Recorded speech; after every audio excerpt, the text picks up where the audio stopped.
Welcome in study max Marathi. Study max Marathi या चॅनलमध्ये आजचा व्हिडिओ असणार आहे भूगोल या विषयावर आधारित. या व्हिडिओमध्ये आपण अक्षांश म्हणजे काय हे पाहणार आहोत.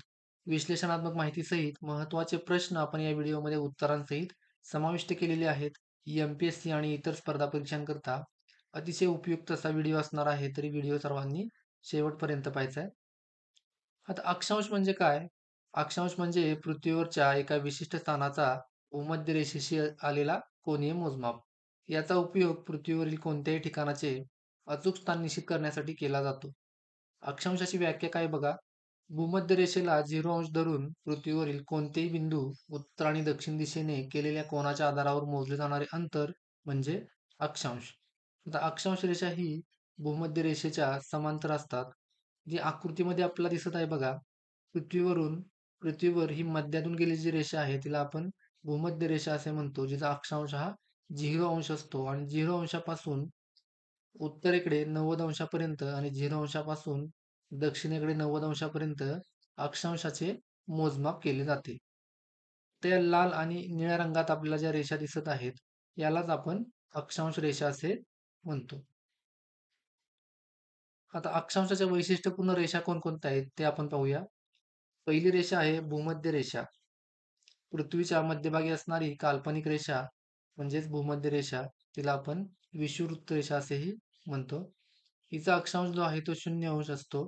सर्वात लांब रेखांश रेषा म्हणून ही ओळखली जाते. ती पृथ्वीच्या फिरण्याच्या अक्षाशी समांतर आहे. भूमध्य रेषेवर दिवस व रात्र समान असतात, म्हणजे 12 तास दिवस असतो आणि 12 तास रात्र असते. विषुववृत्त सर्वात लांब अक्षांश रेषा असून तिची लांबी सुमारे 40,075 किलोमीटर एवढी आहे. आता आकृतीमध्ये आपल्याला दिसत आहे की पृथ्वीच्या मध्यातून जी रेषा गेलेली आहे तिला आपण विषुववृत्त असे म्हणतो आणि ती 0 अंशावरती स्थित आहे. आणि महत्वाचं म्हणजे तिची लांबी जी आहे ती 40,075 किलोमीटर एवढी आहे. आता दुसरी जी रेषा आहे ती आहे कर्कवृत्त. भूमध्य रेषेच्या उत्तरेला 25.5 अक्षांशावरती ही रेषा स्थित आहे. बघा, विषुववृत्ताच्या म्हणजे 0 अंश भूमध्य रेषेच्या उत्तरेकडे 23.5 अंश अक्षांशावरती ही रेषा स्थित आहे. तिला आपण कर्कवृत्त असे म्हणतो. तसंच तिसरी रेषा आहे मकरवृत्त. मकरवृत्त जी रेषा आहे ती भूमध्य रेषेच्या म्हणजे 0 अंशापासून दक्षिणेला 23.5 अंशावरती आपल्याला अक्षांशावरती ही रेषा आपल्याला दिसते. म्हणजे 0 अंशापासून उत्तरेला 23.5 अंश आणि दक्षिणेला 23.5 अंश ही कर्कवृत्त आणि मकरवृत्त ही रेषा आपल्याला दिसून येते. कर्कवृत्तावर सूर्य जून महिन्यात थेट किरणे टाकतो आणि मकरवृत्तावर सूर्य डिसेंबर महिन्यात या रेषेवरती थेट किरणे टाकतो. आता चौथी रेषा कोणती बघा, आर्टिक सर्कल. 66.5 उत्तर अक्षांशावरती ही रेषा आहे. इथं बघा आकृतीमध्ये आपल्याला दिसत आहे उत्तरेकडे 66.5 अंश अक्षांशावरती ही आर्टिक सर्कल ही रेषा आहे. या भागात उन्हाळ्यामध्ये 24 तास सूर्यप्रकाश आणि हिवाळ्यामध्ये 24 तास अंधार असतो. पाचवी रेषा आहे अंटार्क्टिक सर्कल. ही दक्षिणेकडे 66.5 अंश अक्षांशावरती आहे. तिला आपण अंटार्क्टिक सर्कल म्हणतो. आर्क्टिक सर्कल प्रमाणेच या भागामध्ये उन्हाळ्यात 24 तास सूर्यप्रकाश असतो आणि हिवाळ्यामध्ये 24 तास अंधार असतो. पुढची रेषा आहे दक्षिण ध्रुव, जी पृथ्वीच्या उत्तरेकडे 90 अंशावर स्थित आहे आणि दक्षिण ध्रुव पुढची रेषा जी आहे ती दक्षिणेकडे 90 अंशावरती स्थित आहे. तर अशा प्रकारे आपण अक्षांशाच्या वैशिष्ट्यपूर्ण रेषा पाहिल्या. यापुढे आपण अक्षांशानुसार पृथ्वीवर सूर्यकिरण कशी पडतात हे पाहूया. सूर्यकिरण पृथ्वीवर पडण्याचा कोन पृथ्वीच्या वक्रतेमुळे आणि तिच्या 23.5 अंशाच्या झुकलेल्या अक्षामुळे बदलतो. या कोनामुळे विविध अक्षांशावर सूर्यकिरणांच्या तीव्रतेमध्ये व उष्णतेमध्ये फरक पडतो, ज्याचा परिणाम हवामान आणि दिवस रात्र कालावधीवर होतो. ज्या विद्यार्थ्यांना आयोगाच्या मागील 10 वर्षातील प्रश्नपत्रिका उत्तरांसहित PDF बुक स्वरूपामध्ये हव्या असतील त्यांनी वरील वेबसाईटवर किंवा पुढील व्हॉट्सअप नंबरला संपर्क करायचा आहे. पुढे आपण पाहणार आहोत अक्षांशानुसार पृथ्वीवर सूर्यकिरण कशी पडतात. तर विषुववृत्तीय प्रदेशामध्ये सूर्यकिरण कशी पडतात ते आपण पाहणार आहोत. 0 अंश अक्षांशावरती हे विषुववृत्त हा प्रदेश आहे. विषुववृत्त सर्वात लांब अक्षांश रेषा असून तिची लांबी सुमारे 40,075 किलोमीटर इतकी आहे. सूर्यकिरण थेट आणि लंबवत स्वरूपामध्ये इथं पडतात. त्यामुळे या भागामध्ये उष्ण हवामान असते आणि तापमान वर्षभर जास्त असते. उदाहरणार्थ दक्षिण अमेरिका, आफ्रिकेतील विषुववृत्तीय क्षेत्र. दुसरा प्रदेश आहे उष्णकटिबंधीय क्षेत्र. 0° ते 23.5° उत्तरेकडे आणि दक्षिणेकडे आपल्याला हे क्षेत्र पाहावयास मिळते. 0° उत्तरेकडे 23.5° आणि 0° दक्षिणेकडे 23.5° आपल्याला हे उष्णकटिबंधीय क्षेत्र आपल्याला पाहावयास मिळते. तर 0° उत्तरेकडे कर्कवृत्त आणि दक्षिणेकडे मकरवृत्त ही रेषा आहे. यांच्यातील भाग उष्णकटिबंधीय प्रदेश मानला जातो. येथे सूर्य वर्षातून एकदा थेट किरणे टाकतो. कर्कवृत्तावर मकरवृत्तावर प्रत्येकी एकदा. या भागात दिवस लांबट व उष्णता जास्त असते. उदाहरणार्थ भारत, ब्राझील आणि इंडोनेशिया. तिसरा आहे समशीतोष्ण कटिबंध. समशीतोष्ण कटिबंध 23.5° ते 66.5° नॉर्थ आणि साऊथ म्हणजे उत्तर आणि दक्षिणेकडे आपल्याला पाहावयास मिळतं. बघा इथं आकृतीमध्ये दिसत आहे 23.5° पासून 66.5° अक्षांशावरती आपल्याला उत्तरेकडे आणि इकडे दक्षिणेकडे 23.5 ते 66.5° समशीतोष्ण कटिबंध आपल्याला हे क्षेत्र पाहावयास मिळते. सूर्यकिरण तिरकस स्वरूपामध्ये पडतात. त्यामुळे उष्णता कमी असते आणि ऋतूमध्ये लक्षणीय बदल होतो. उदाहरणार्थ अमेरिका, चीन आणि युरोप. चौथा आहे ध्रुवीय कटिबंध. 66.5 ते 90° ध्रुवीय कटिबंध आपल्याला क्षेत्र दिसून येतं. 66 दक्षिणेकडं 90° आणि 66.5 ते 90° उत्तरेकडं ध्रुवीय कटिबंध आहे. सूर्यकिरण फारच तिरपे स्वरूपामध्ये इथं पडतात. उष्णता फार कमी असते. बर्फाच्छादित हवामान असते. उदाहरणार्थ आर्क्टिक व अंटार्क्टिक प्रदेश. आता पुढचा बघा पॉईंट बघूया. अक्षांश व सूर्यकिरणांचा प्रभाव कसा पडतो. विषुववृत्तावरती थेट व लंबवत सूर्यकिरणे पडतात.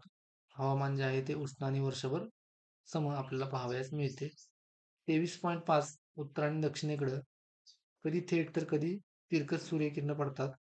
उष्ण परंतु ऋतूंचा प्रभाव इथं आपल्याला पाहावयास मिळतो. 23.5 ते 66.5 नॉर्थ आणि साऊथकडे तिरकस स्वरूपाची सूर्यकिरणे पडतात आणि समशीतोष्ण हवामान ऋतूंचा स्पष्ट फरक आपल्याला इथं दिसून येतो. 66.5° ते 90° नॉर्थ आणि साऊथकडे फार तिरकस स्वरूपाची सूर्यकिरणे पडतात आणि थंड आणि बर्फाच्छादित प्रदेश आपल्याला इथं पाहावयास मिळतो. अक्षांशानुसार पृथ्वीचे विभाजन कसे होते.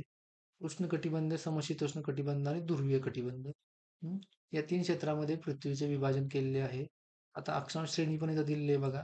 उष्ण कटिबंध 0° ते 25.5 उत्तरेकडे आणि दक्षिणेकडे आहे. समशीतोष्ण कटिबंध 23.5 ते 66.5 उत्तर आणि दक्षिणेकडे आहे आणि ध्रुवीय कटिबंध 66.5 ते 90° उत्तर आणि दक्षिणेकडे आहे. इथं आकृतीमध्ये आपण हे सर्व दाखवलेलं आहे. हवामानाचे वैशिष्ट्य काय आहेत. उष्ण कटिबंधामध्ये हवामान उष्ण आणि अधिक तापमान व आर्द्रता आहे. समशीतोष्ण कटिबंधामध्ये हवामान माफक तापमान आहे. समशीतोष्ण हवामान आणि माफक तापमान. आणि ध्रुवीय कटिबंधामध्ये अत्यंत थंड हवामान आणि बर्फाच्छादित भाग आपल्याला इथं पाहावयास मिळत आहे. पुढचा पॉईंट आहे अक्षांशाचा वेळेवर प्रभाव कसा होतो ते आपण पाहूया. अक्षांश हे पृथ्वीवरील हवामान, सूर्यप्रकाशाचा कोन, दिवस व रात्रीचा कालावधी ठरवतो, पण वेळ ठरवत नाही. बघा परत एकदा पॉईंट पाहायचा आहे. अक्षांश हा पृथ्वीवरील हवामान, सूर्यप्रकाशाचा कोन, दिवस व रात्रीचा कालावधी ठरवतो, पण वेळ ठरवत नाही. वेळेचा फरक हा रेखांशावर आधारित असतो. बघा रेखांशावर वेळेचा आधारित आहे, अक्षांशावर नाही. रेखांश टॉपिकमध्ये आपण ही सर्व जी माहिती आहे ती सविस्तर विश्लेषणासहित पाहिली आहे. ज्यांनी रेखांश टॉपिकवरचा आपला व्हिडिओ पाहिला नसेल त्यांनी आपल्या चॅनलवरती हा व्हिडिओ अपलोड केलेला आहे, तो पहा. काय सांगितले, वेळेचा फरक हा रेखांशावर आधारित असतो. अक्षांशाचा वेळेवर थेट परिणाम होत नाही. मात्र सूर्यप्रकाशाचा कोन, दिवस आणि रात्र यावर परिणाम होतो. त्यामुळे एखाद्या ठिकाणी दिवस सुरू होण्याची किंवा रात्र संपण्याची वेळ बदलू शकते. आता विविध अक्षांशावर दिवस आणि रात्र यांच्या कालावधीमध्ये होणारा फरक आपण पाहणार आहोत. अक्षांशानुसार दिवस व रात्रीमध्ये होणारा फरक हा पृथ्वीच्या 23.5° झुकलेल्या अक्षामुळे आणि तिच्या सूर्याभोवतीच्या परिभ्रमणामुळे होतो.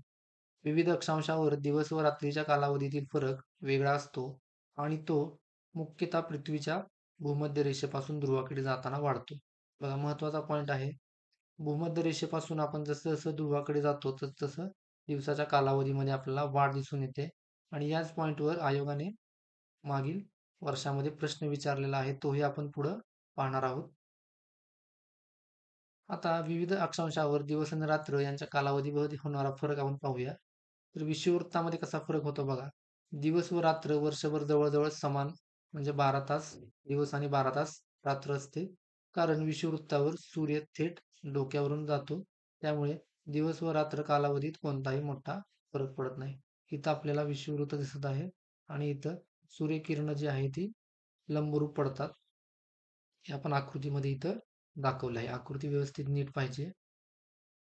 दुसरं आहे उष्णकटिबंधीय क्षेत्र 0° ते 23.5 अंशावरती म्हणजे बघा इथं 0° 23.5 उत्तर आणि 0° 23.5 दक्षिणेकडं उष्णकटिबंधीय क्षेत्र आहे. इथं इथे दिवसा व रात्रीचा कालावधी थोडासा बदलतो पण फारसा मोठा फरक आपला दिसत नाही. उदाहरणार्थ उन्हाळ्यात दिवस थोडे लांबट आणि हिवाळ्यात थोडे छोटे असतात. तिसरा आहे समशीतोष्ण कटिबंध 23.5 अंश ते 66.5 अंश उत्तर दक्षिणेकडे आहे हे क्षेत्र. उन्हाळ्यामध्ये दिवस लांब आणि रात्र छोटी असते. हिवाळ्यात दिवस लहान आणि रात्र लांब असते. चौथा आहे ध्रुवीय कटिबंध.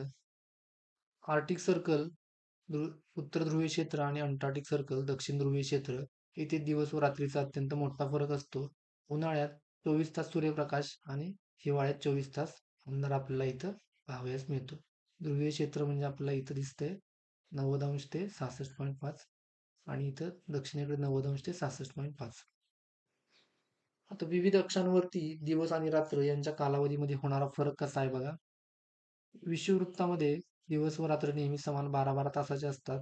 उष्णकटिबंधामध्ये दिवस व रात्र थोडेसे बदलतात पण फारसा फरक होत नाही. समशीतोष्ण कटिबंधामध्ये दिवस व रात्रीमध्ये लक्षणीय बदल होतो आणि ध्रुवीय क्षेत्रामध्ये 6 महिने दिवस आणि 6 महिने रात्र असते. आता आयोगाने मागील 10 वर्षात अक्षांश या घटकावर विचारलेले प्रश्न आपण उत्तरांसहित पाहूया.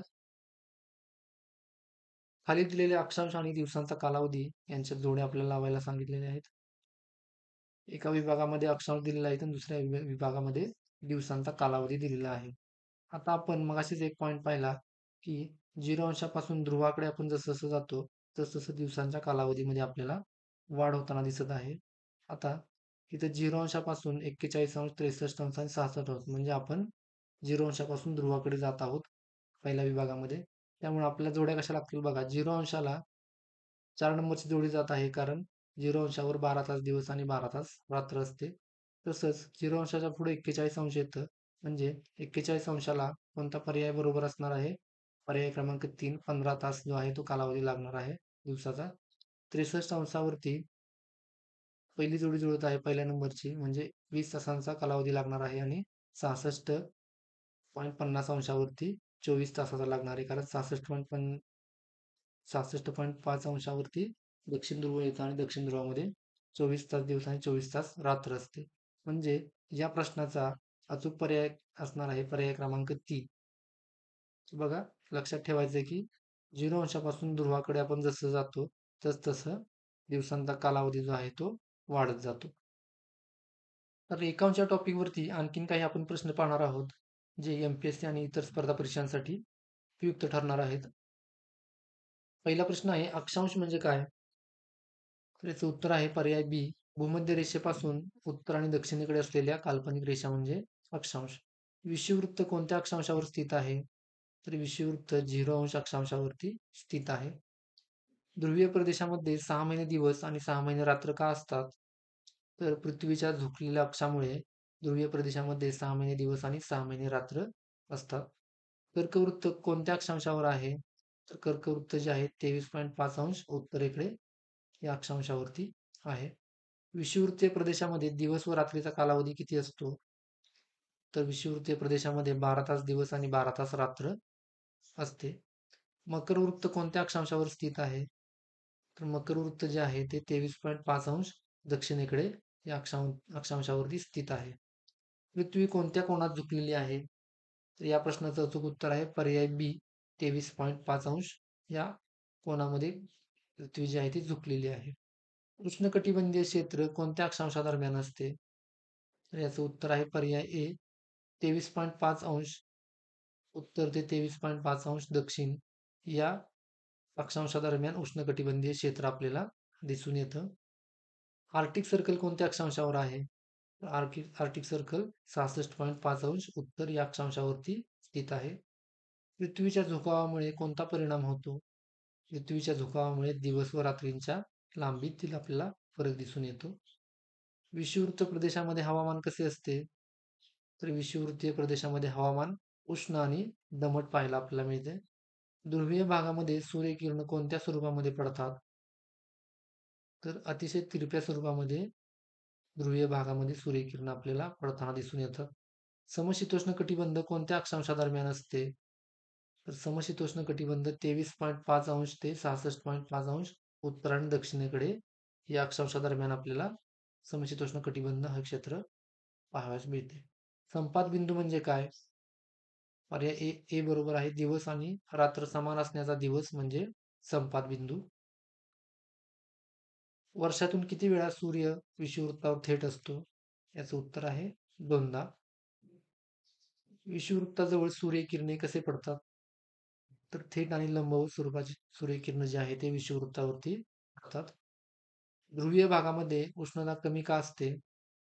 तर याचं उत्तर आहे सूर्यकिरणे अतिशय तिरपी पडतात त्यामुळे. पृथ्वीचा झुकलेला अक्ष कोणत्या प्रकारच्या बदलांना कारणीभूत ठरतो? तर ऋतूमध्ये बदल होतो. हा परिणाम आपल्याला पृथ्वीच्या झुकलेल्या अक्षामुळे दिसून येतो. पृथ्वीवरील कोणत्या अक्षांशावरती दिवस व रात्रीचा सर्वाधिक फरक असतो? तर ध्रुवीय प्रदेशामध्ये दिवस आणि रात्रींचा आपल्याला फरक सर्वाधिक जास्त प्रमाणामध्ये दिसून येतो. जसजसे आपण ध्रुवाकडे जातो तसतसे सूर्यकिरण कसे पडतात? अधिक अधिक तिरप्या स्वरूपाची सूर्यकिरण जसजसं आपण ध्रुवाकडे जातो तसतसं आपल्याला पडताना दिसून येतात. आता बघा, या व्हिडिओमध्ये आपण अक्षांश टॉपिकवर सविस्तर माहिती आणि प्रश्न उत्तर पाहिले आहेत. पुढील व्हिडिओमध्ये आपण भारताचे स्थान व विस्तार या टॉपिकबद्दल सविस्तर माहिती घेणार आहोत. तर हा व्हिडिओ जर आपल्याला आवडला असेल तर व्हिडिओ लाईक करायचा आहे आणि पुढील व्हिडिओच्या नोटिफिकेशनसाठी आपलं जे चॅनल आहे ते सबस्क्राईब करून ठेवायचं आहे. Thank you for watching this video.